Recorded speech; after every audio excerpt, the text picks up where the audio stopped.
Rama. Jaya Radha Madhava, Radha Madhava, Shri Radhe.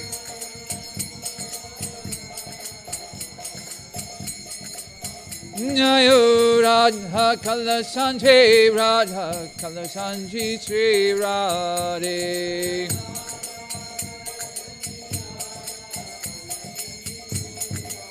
Jaya Radha Govinda, Radha Govinda, Shri Radhe.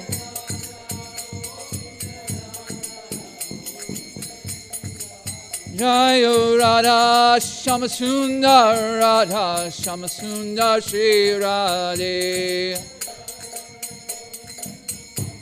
Shamasundar, Shri Radhe. Prabhupada, Prabhupada, Prabhupada, Jaya Jaya Prabhupada.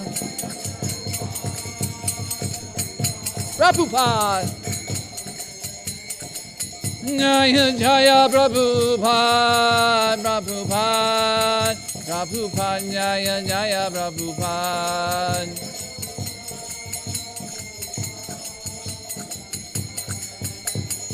Nitai Gaura Haribo, Haribo, Haribo, Nitai Gaura Haribo.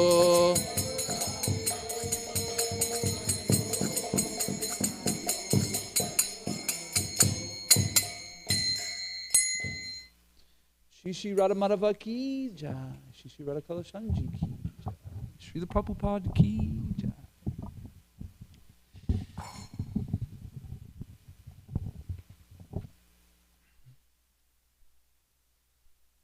Om Namo Bhagavate Vasudevaya. Om Namo Bhagavate Vasudevaya. Om Namo Bhagavate Vasudevaya. Narayanam Namaskritya Naram Chaiva Narottamam Devyam Sarasvatim Vyasam Tachodayam Madirayat. Before reciting the Srimad Bhagavatam, which is the very means of conquest, one should offer the respectful obeisances unto the personality of Godhead, Narayan, unto Narayan Rishi, the supermost human being, unto Mother Sarasvati, the goddess of learning, and to Sri Vyasadeva, the author. Nastaprayasa abreshu nityam bhagavata sevaya bhagavati utamasloke bhaktir bhavati naishtaki. By regular attendance in the classes on the Bhagavatam, and by rendering a service to the pure devotee, all that is troublesome within the heart is almost completely destroyed. In service unto the personality of Godhead, whose praise with transcendental tongues is established as an irrevocable fact. Om Gyantimarandasya Gananjana Shalakaya Chakshuranvitam Yena Tasmai Shri Guruve Namah. I was born in the darkness of ignorance, and my spiritual master opened my eyes in the torchlight of knowledge. I offer respectful obeisances unto them. Okay, Hare Krishna. So let's jump to chapter 1 of Canto 7. We'll get right into text 1. We'll be doing 12 verses here, and then we'll jump to verse 9. Go ahead, Dustin, please.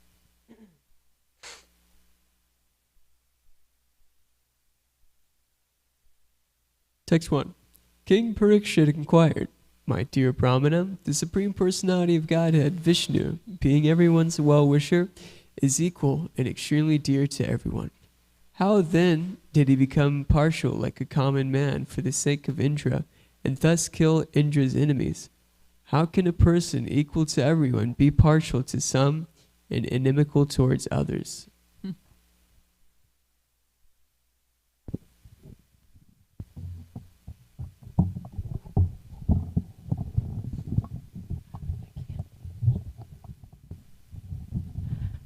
Lord Vishnu himself, the Supreme Personality of Godhead, is the reservoir of all pleasure. Therefore, what benefit would he derive from siding with the demigods? What interest would he fulfill in this way? Since the Lord is transcendental, why should he fear the asuras, and how could he be envious of them?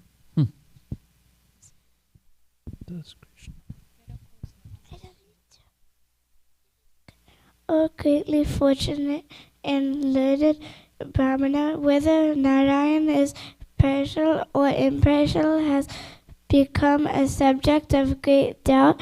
Kindly dispel my doubt with positive evidence that Narayan is always neutral and equal to everyone.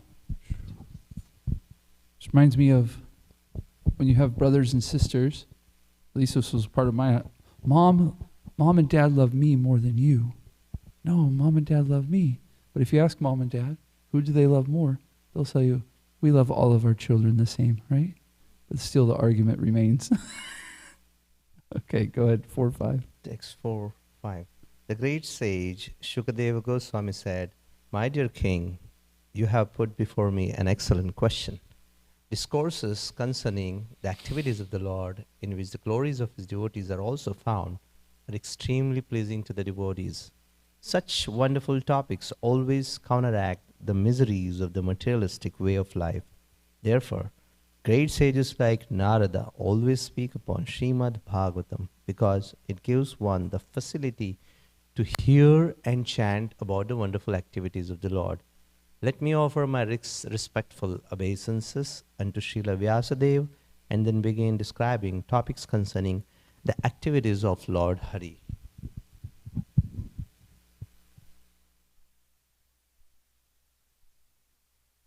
The Supreme Personality of Godhead, Vishnu, is always transcendental to material qualities, and therefore he is called Nirguna, or without qualities. Because he is unborn, he does not have a material body to be subject to attachment and hatred. Although the Lord is always above material existence, through the spiritual potency, he appeared and acted like an ordinary human being, accepting duties and obligations apparently like a conditioned soul.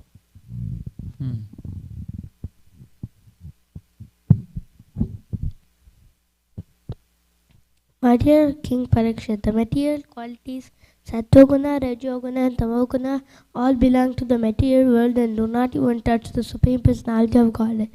These three gunas cannot act by increasing or decreasing simultaneously.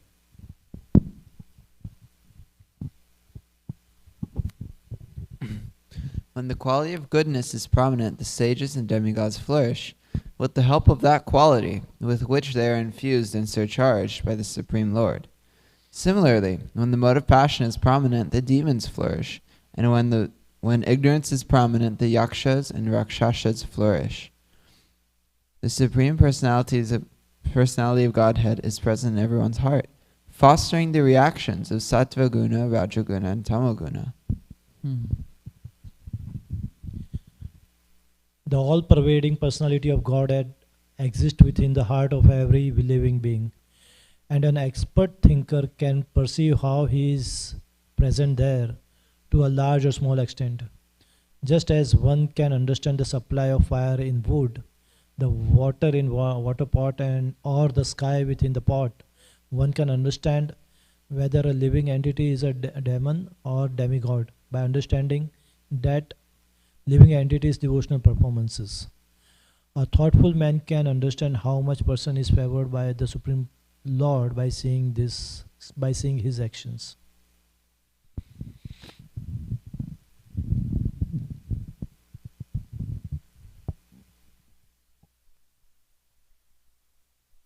When the Supreme Personality of Godhead creates different types of bodies, offering a particular body to each living entity according to his character and fruitive actions, the Lord revives all the qualities of material nature, Sattva Guna, Rajo Guna, and Tamo Guna. Then, as the Supersoul, he enters each body and influences the qualities of creation, maintenance, and annihilation, using Sattva guna for maintenance, Rajaguna for creation, and Tamoguna for annihilation.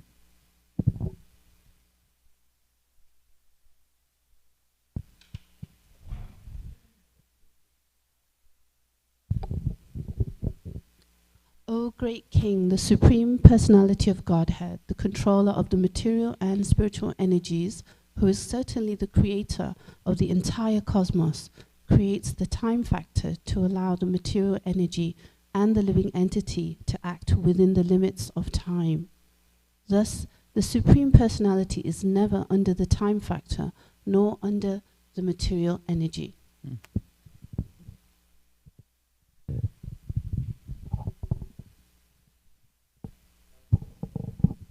We got one more. 1 through 12, please. Okay, this time factor enhances the Sattva guna. Thus, although the Supreme Lord is the controller, he favors the demigods, who are mostly situated in Sattva guna. Then, the demons who are influenced by the Tamoguna are annihilated. The Supreme Lord induces the time factor to act in different ways, but he is never partial. Rather, his activities are glorious, and therefore, he is called Urushrava. Okay, let's go to text 9, please. Please, yes. Thank you. Jyotiradir ivabati. Jyotiradir ivabati. Sangyatyana vivyachate. Sangyatana vivishate. Vidyantya atmanam atmastyam. Vidyantya atmanam atmastyam. Matitva kavyo natataha. Matitva kavyo natyata. Jyotiradir vabati. Sangyatyana vivirchate. Vidyantyatmanam atmasyam. Matitva kavyo natyata. Bolo. Jyotiradir vabati. Sangyatyana vivichate. Vidyantyatmanam atmastyam. Matitva kavyo nataha. Jyotiradir vabati. Sangyatana vivichate. Vidyantyatmanam atmasam. Madvitya kavyo nityaha. Anybody else? Don't be shy. One more. Jyotiradir vabati. Sangyatana vivichate. Vidyanti atmanam atmastyam. Matitva kavyo nataha. Okay, word for word all together, please. Jyotihi, fire. Adihi, and other elements. Iva, just as. Abhyati, appear. Sangyatyat, from the bodies of the demigods and others. Na, not. Vivichyate, are distinguished. Vidyanti, received. Atmana, the super soul. Atmastyam, situated in the heart. Matitva, by discerning. Kavya, expert thinkers. Antyatya, within. Translation: in purport by His Divine Grace, A.C. Bhaktivedanta Swami, Srila Prabhupada Ki Jai. The all-pervading personality of Godhead exists within the heart of every living being, and an expert thinker can perceive how He is present there to a large or small extent. Just as one can understand the supply of fire and wood, the water in a water pot, and a sky, or the sky within a pot, one can understand whether a living entity is a demon or a demigod by understanding the living entity's devotional performances. A thoughtful man can understand how much a person is favored by the Supreme Lord by seeing his actions. Please repeat. The all-pervading personality of Godhead exists within the heart of every living entity, being. An expert thinker can perceive how He is present there to a large or small extent. Just as one can understand the supply of fire and wood, the water in a water pot, or the sky within a pot, one can understand whether a living entity is a demon or a demigod by understanding the living entity's devotional performances.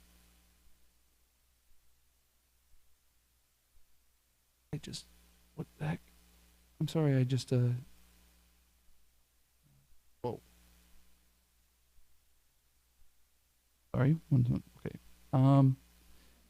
A thoughtful man can understand how much a person is favored. A thoughtful man can understand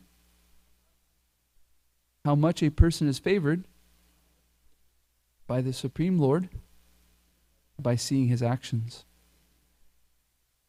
We had technical difficulties for a second. Excuse me. Okay, this is a very, not a very long purport, but a long purport.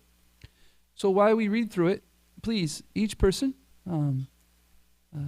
think about something in this purport that's specifically for them impressive. And then when we're done with the purport, I'm actually going to ask you guys to share. What is it in this purport that is impressed upon you? Okay? Okay. In Bhagavad Gita 10:41, the Lord says, Yad yad vibhutitma sattvam srimad urchitam evava tata riva gacha tavam mamatejo misa sambhavanam. Know that all beautiful, glorious, and mighty creations spring from but a spark of my splendor. We have the particular experience of seeing that one person is able to do very wonderful things, whereas another cannot do the same things and cannot even do things that require only a little common sense. Therefore, how much a devotee has been favored by the Supreme Personality of Godhead can be tested by the activities the devotee has performed. In Bhagavad Gita 10:10, the Lord says, Tesham satyat uktanam bhajantyam priti purvakam dadyami buddhi yogam tam yena mam upayante te yapanti te. To those who are constantly devoted and who worship me with love, I give the understanding by which they can come to me. This is very practical. The teacher instructs the students if the student is capable of taking more and more instruction. Otherwise, in spite of being instructed by the teacher, the student cannot make strides in his understanding. This has nothing to do with partiality. When Krishna says, Tesham satyatyam uktananam bhajatyam priti purvakam dadyami buddhi yogam tam, that indicates that Krishna is prepared to give bhakti yoga to everyone, but one must be capable of receiving it. That is the secret. Thus, when a person exhibits wonderful devotional activities, a thoughtful man understands that Krishna has been more favorable to his devotee. This is not difficult to understand, but envious persons do not accept that Krishna has bestowed his favor upon a particular devotee in accordance with his advanced position. Such foolish persons become envious and try to minimize the advanced devotee's activities. That is not Vaishnavism. A Vaishnav should appreciate the service rendered to the Lord by other Vaishnavas. Therefore, a Vaishnava is described in Srimad Bhagavatam as Nirmatsyara. Vaishnavas are never envious of other Vaishnavas or of anyone else, and therefore they are called Nirmatsaranam Satyam. As Bhagavad Gita informs us, one can understand how one is saturated with sattvagun, rajagun, or tamagun.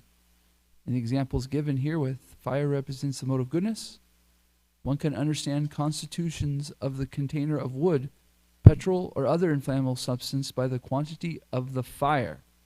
Similarly, water represents rajagun, the mode of passion. A small skin and a vast Atlantic Ocean both contain water, but by seeing the quantity of water in the container, one can understand the size of the container.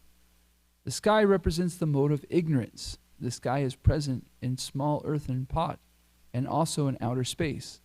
Thus, by proper judgment, one can see who is a devata or a demigod and who is an asura, yaksha or rakshasha, according to the quantities of sattvagun, rajagun, and tamagun. One cannot judge whether a person is a devata, an asura, or a rakshasha by seeing him, but a saint. One cannot judge whether a person is a devata, or an asura, or a rakshasha by seeing him, but a sane man can understand this by the activities such a person performs. A general description is given in the Padma Purana. Vishnu Bhakti Smrto Deva Asursa Deva Asursa Tad Viparayaya. A devotee of Lord Vishnu is a demigod, whereas the asura or the yaksha is just the opposite. An asura is not a devotee of the Lord Vishnu. Instead of his sense gratification, he is a devotee of the demigods, bhutas, pretas, and so on. Thus one can judge who is a devata, who is a rakshasa, and who is an asura by how they conduct their activities. The word Atmanam in this verse means Paramatmanam. The Paramatma or Supersoul is situated in the core of everyone's heart, Antyatya. This is confirmed in Bhagavad Gita 1861. Ishvara Sarva Bhutanam Hirdayesha Arjun Tishtati. The Ishvara, the Supreme Person of Godhead, being situated in everyone's hearts, gives direction to everyone in terms of one's capabilities in taking the instructions. The instructions of Bhagavad Gita are open to everyone, but some people understand them properly, whereas others understand them so improperly that they cannot even believe in the existence of Krishna, although reading Krishna's book. Although the Gita says Sri Bhagavan Uvacha, indicating that Krishna spoke, they cannot understand Krishna. This is due to their misfortune or incapability, which is caused by Rajagun and Tamagun, the modes of passion and ignorance. It is because of these modes they cannot even understand Krishna, whereas an advanced devotee like Arjuna understands him and glorifies him, saying Param Brahma Baram Dham Pavitram Paramam Bhavam. You are the Supreme Brahman and the Supreme Abode and Purifier. Krishna is open to everyone, but one needs the capability to understand him. Last paragraph here. Focus up. Let's go. We can do it. By external features, one can understand who is favorable by Krishna and who is not. According to one's attitude, Krishna becomes one's direct advisor. Or Krishna becomes unknown. This is not Krishna's partiality. It is the response of one's ability to understand him, according to one's repetitiveness, whether one be a devata, asura, yaksha, or rakshasa. Krishna's quality is proportionately exhibited. This proportionate exhibition of Krishna's power is misunderstood by less intelligent men to be Krishna's partiality. But actually it is no such thing. Krishna is equal to everyone, and according to one's ability to receive the favor of Krishna, one advances in Krishna consciousness. Srila Vishwanatha Chakravarti Thakur gives a practical example in this connection. In the sky there are many luminaries. At night, even in darkness, the moon is extremely brilliant and can be directly perceived. The sun is also extremely brilliant. When covered by clouds, however, these luminaries are not distinctly visible. Similarly, the more one advances in sattva-gun, the more his brilliance is exhibited by devotional service. But the more one is covered by Rajagun or Tamagun, the less visible his brilliance, for he is covered by these qualities. The visibility of one's qualities does not depend on the personality of the Supreme Personality of Godhead. It is due to various coverings in different proportions. Thus, one can understand how far he is advanced in terms of Satguna and how much he is covered by Rajagun and Tamagun. Whew! Haribol. Srila Prabhupada Ki Jai. Okay. Dustin, would you mind grabbing this mic right here? And I'll ask. This is a long purport. What struck you? Anything struck you in particularly, Dustin? What was that part in the beginning? It said, I'm a spark of splendor. Yeah. Know that all beautiful, glorious, and mighty creations spring but a spark of my splendor. What's your thoughts on that?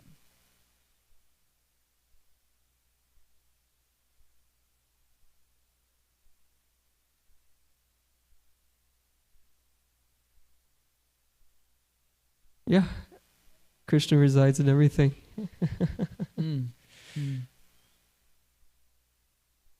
Krishna resides in everything.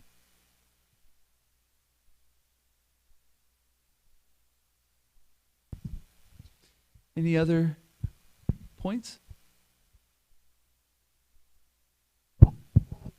I found it interesting how Srila Prabhupada said that the devotees of Lord Vishnu are devatas, they're demigods, and then the rakshasas and the demons, they're devotees of certain demigods, and also the ghosts and the spirits and things like that.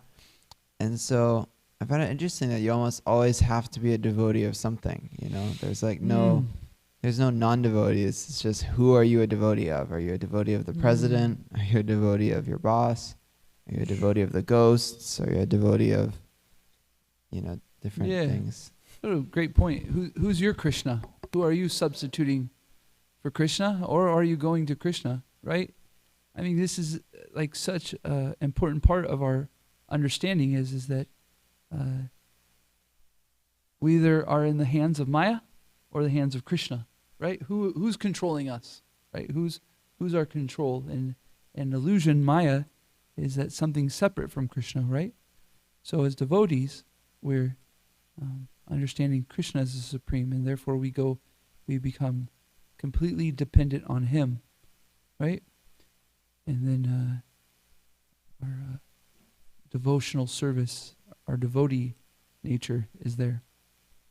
Thank you, Drista. Very good point. Mother Tammy.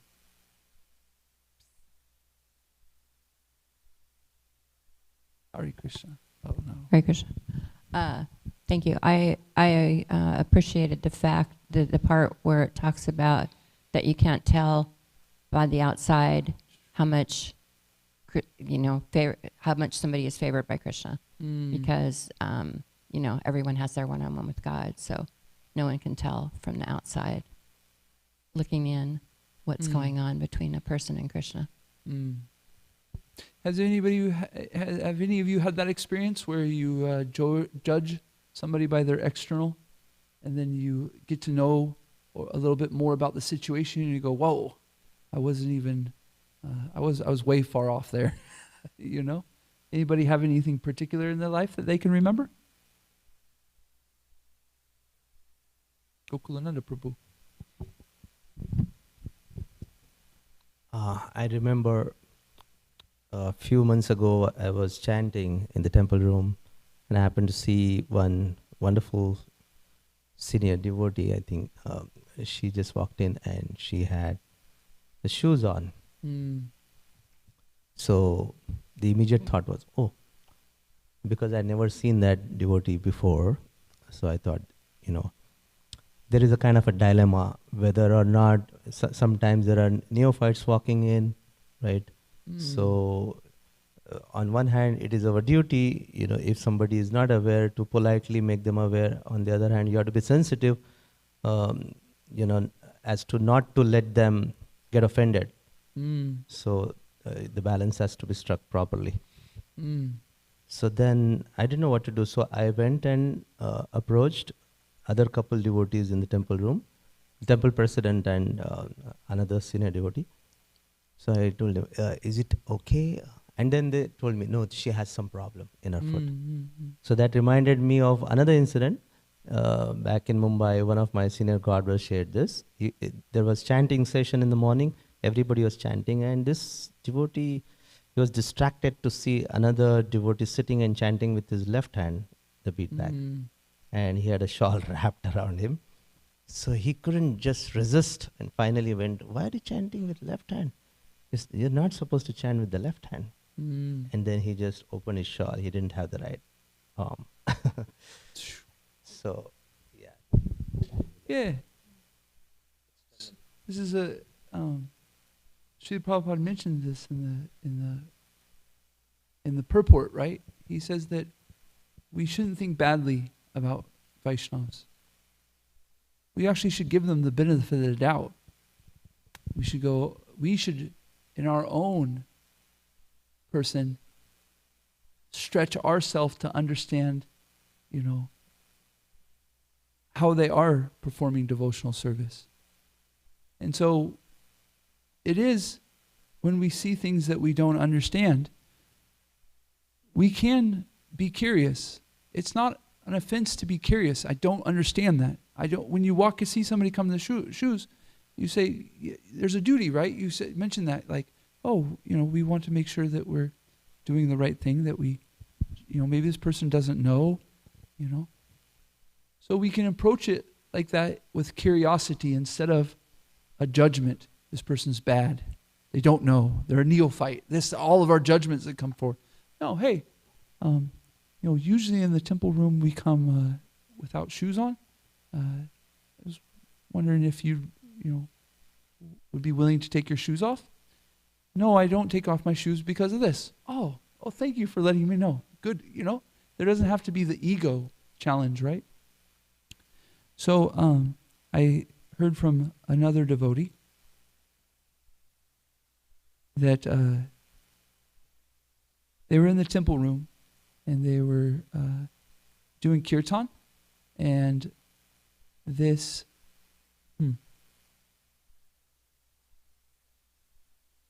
never mind, I'm not going to use that. I just thought about where it goes. Let's not go there.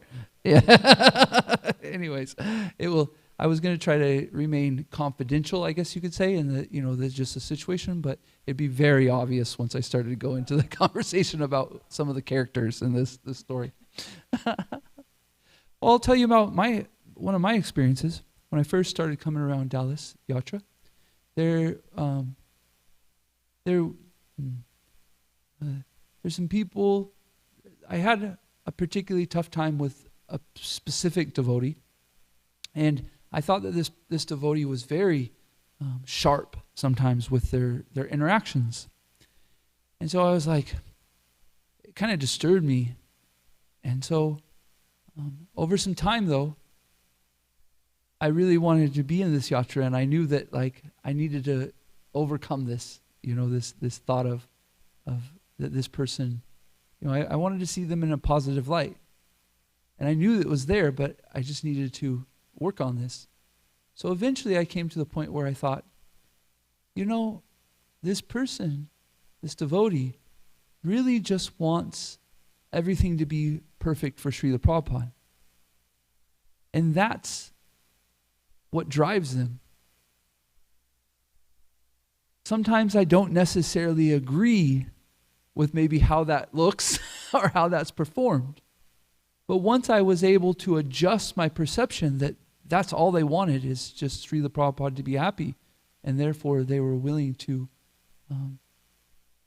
go to the extremes that they did. And I'll tell you, after I did that, my whole relationship with them changed. When they were a little sharp with me, and you could say, I thought, wow, this is what they, this is their desire for things to be perfect for Srila Prabhupada. And I was able to thank them. Thank you for, helping me to make adjustments. So this is a very, very keen, very important lesson as Vaishnavas, that we don't need to go to judgment of bad, good, these things, enemy, We can stretch our self into thinking about how this person is serving Krishna, even if it doesn't make sense to us. Even if we don't agree that's how you serve Krishna. My spiritual master once said something very surprising to me. He said, actually, the more Krishna consciousness you get, the more you'll disagree. I was like, what? What, you'll disagree?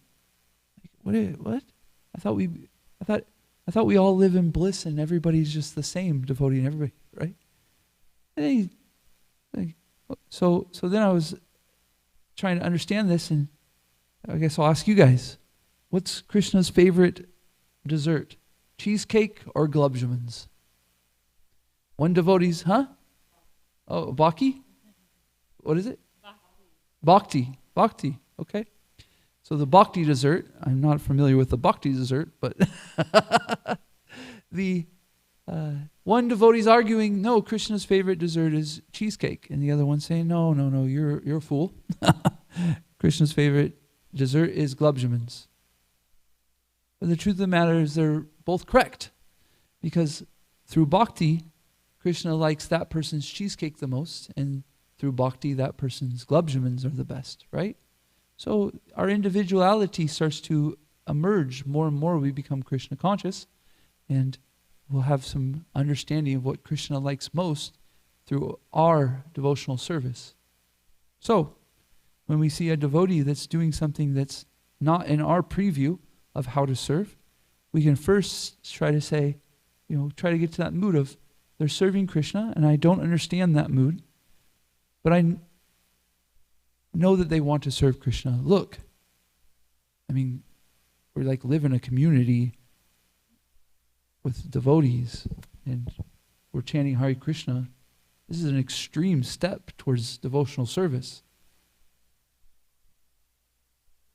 We couldn't even imagine what's the percentage of devotees here in just Dallas that are connected with Bhakti Yoga and Krishna. It's very small, But we get around devotees all the time and we start to say, this is a good devotee, that's a bad devotee because of these perceptions, right? But if we really stretch ourselves to try to understand that that devotee is serving Krishna in a way that is very special, and maybe we don't understand, at least we can be given the opportunity to ask and inquire in a way that isn't judgmental, that is a desire to really understand, right? Gokulananda Prabhu's situation was very beautifully explained because he went to a desire to understand, not a desire to correct or tell this person wrong or to make judgment on him. Hey, I don't know what's going on here. Let me inquire. What's going on? And then we can get some perception better. And then, actually, if something's going on that needs to be adjusted or corrected, then at least we can do it in the right way, right? We can, okay, this person is new, right? They've never been around the temple, and they just don't know that they don't need shoes. So then we don't have to, in the temple room, we like to keep it clean. Would you be willing to? Yeah. Thank you, Gokulananda Prabhu. Anybody else with any thing in the purport that hit them? Thank you, Mother Tammy. There is a theme in the purport that I see is very striking to me. Srila Prabhupada says, Vaishnavas, they are not envious. In Bhagavad Gita, Krishna is vociferously talking about, to the degree we surrender, to that degree he gets some mercy. So Krishna is impartial, but at the same time he is favorably disposed to his devotees. The analogy that comes to my mind is like the electricity supply is the same. So Krishna is impartial in the sense that he is providing all the material ingredients and facilities to everyone, but it's our choice. So just like if you have a bulb, depending upon our own capacity, 10 watts, 50 watts, 100 watts, but electricity supply is going to be neutral. It's equally supplied to all the bulbs, but depending upon the capacity to receive and emanate the light.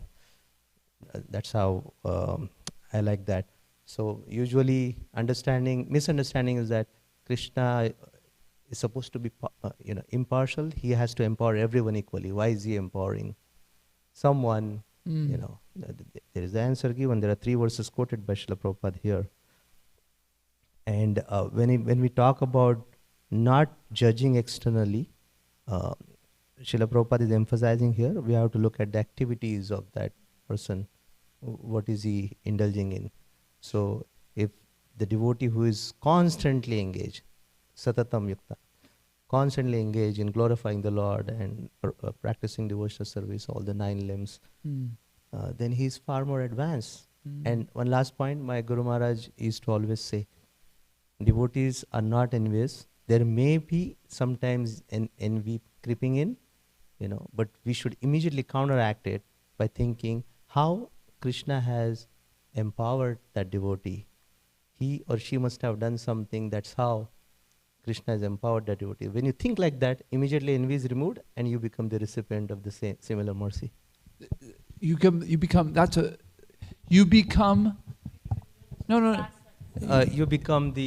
recipient of the same mercy. I really wanted to hear that. That's so important right there. That our envy will deny us bhakti. Yet if we appreciate the Vaishnav and the mercy that they're getting and that they're doing service, then we also get that mercy. That's huge. Like we can literally be parasites of other people's devotional service just by having the right attitude. I'm obviously jesting there and saying parasite. What I'm trying to say, a parasite sucks from other people's. No. Okay, I'll just. I'm sorry. What I'm trying to say is that what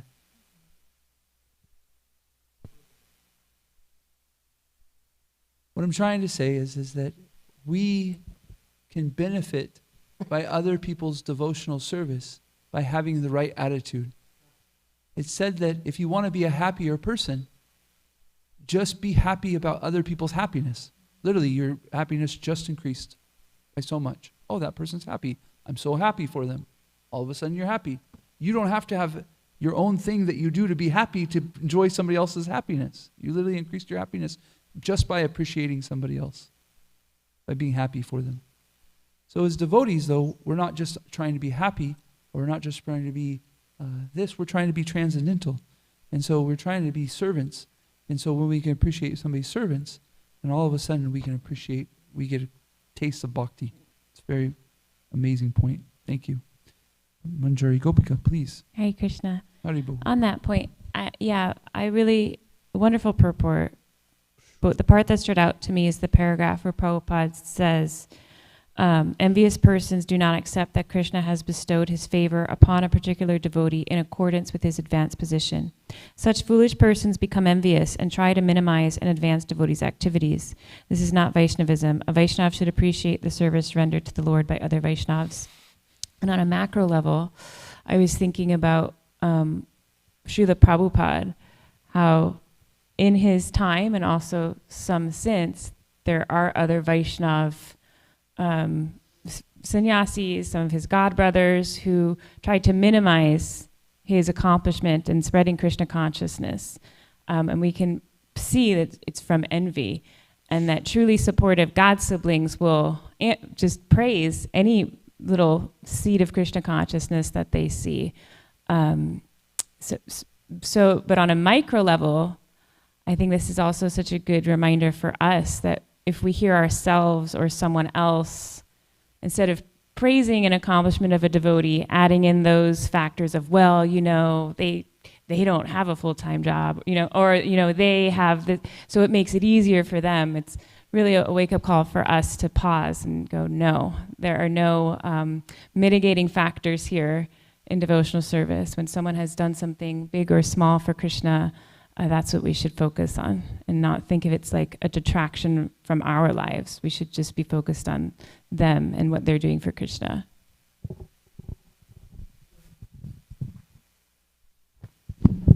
Thank you. First of all, I just want to apologize for correcting you like that. Please forgive me, but you want to add something to what they said? I do.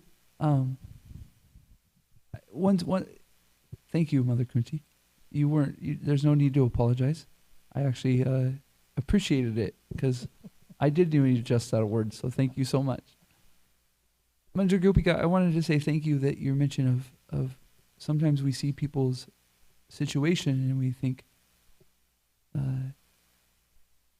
we know what bhakti is. You didn't say this exactly, but this is what I heard, and please correct me, is we think bhakti looks like this, or we think bhakti looks like that.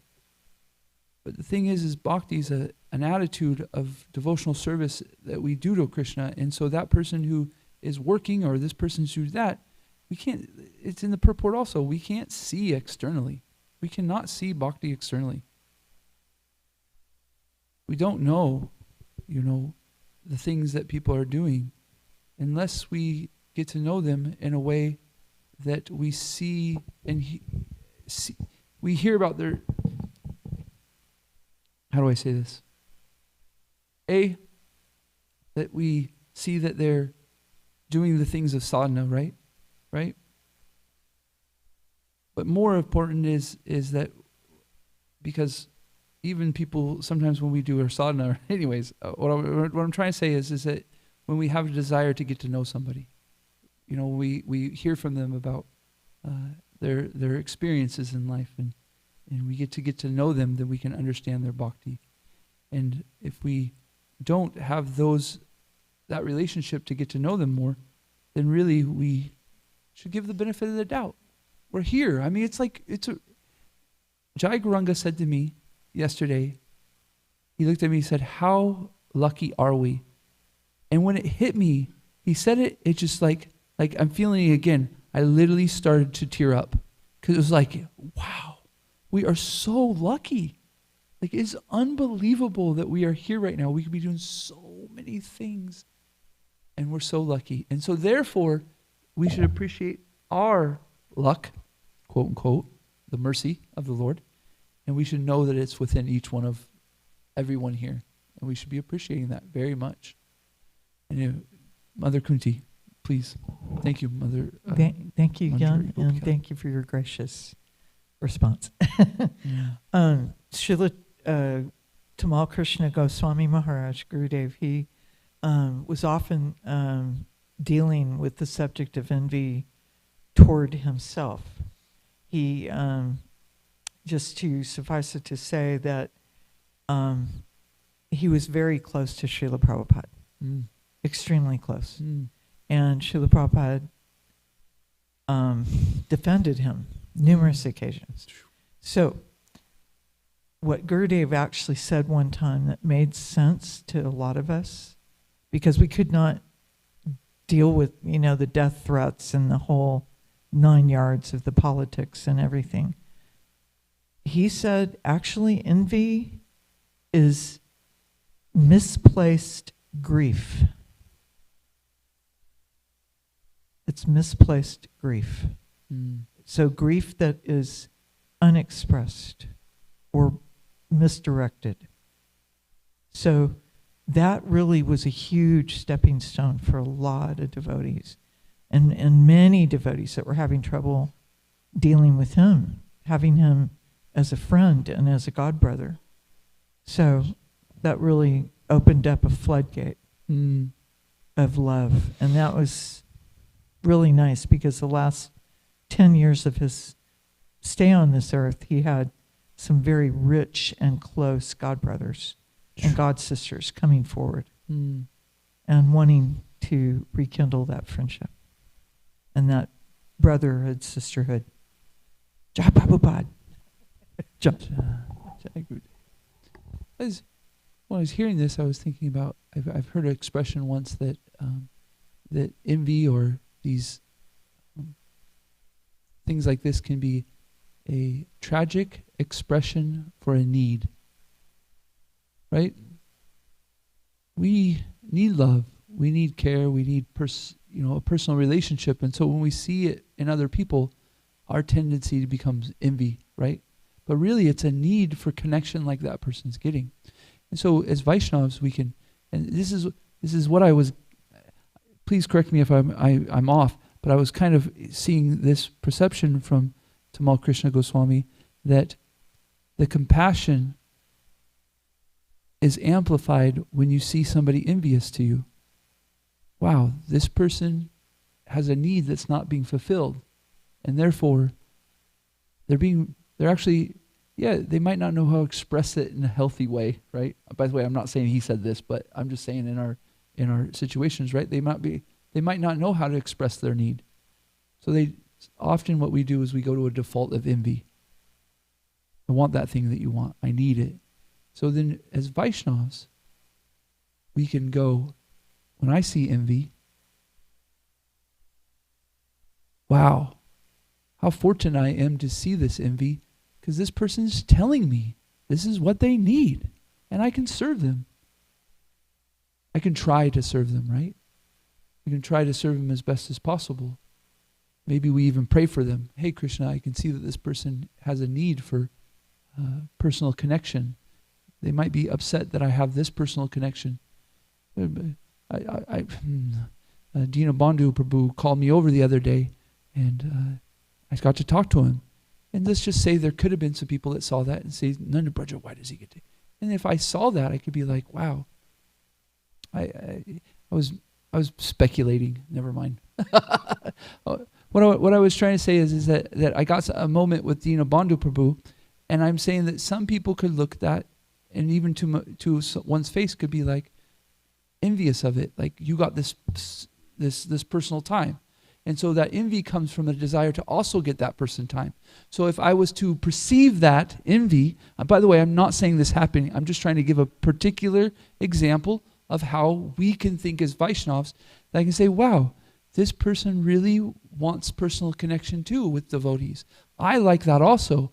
Man, Krishna, please give them an opportunity to get the personal connection with senior devotees that they're really desiring.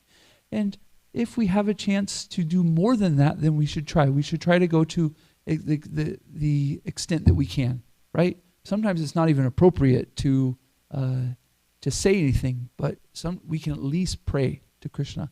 I see this, Krishna, that this person really has a desire for this. Please help them with it. Please give them the need that they want. And see if we ask Krishna to provide that need, what happens? If Krishna does do it, he does it in a way that they'll become purified. Because Krishna never does anything that is the ultimate good for somebody. So if Krishna meets that need, then even if it's, given in an envious tone, Krishna will give it and give that dose of medicine in a way that's purifying. Any last comments? So, thank you all for this discussion. This long purport had me a little bit baffled in so many different ways to go. And eventually I said, you know what? I want to hear which way you guys want to take it. And so I appreciate these points that you all heard in this purport. And I was seeing a thread of how Krishna is giving each person their own situation, and that situation can be used for bhakti or for something else, right? And as devotees, though, we're interested in the bhakti, and therefore to keep envy away and to really uplift our bhakti, then we can really try to appreciate Vaishnavas. We can really try to appreciate each other, and we can keep envy away with that appreciation, right? Srimad Bhagavatam ki jai, Srila Prabhupada ki jai, Gaura Pramanande Hari Hari Bol, Vanchakal Jai Krishna House. Vanchikopatarubhyascha. Kripa Sindhubhyeva cha patisanam pavanebhyo. Vaishnavebhyo namo namaha. Antikoti Vaishnava Vrindiki Jai. Thank you, Mataji. Hare Krishna. Hare Krishna.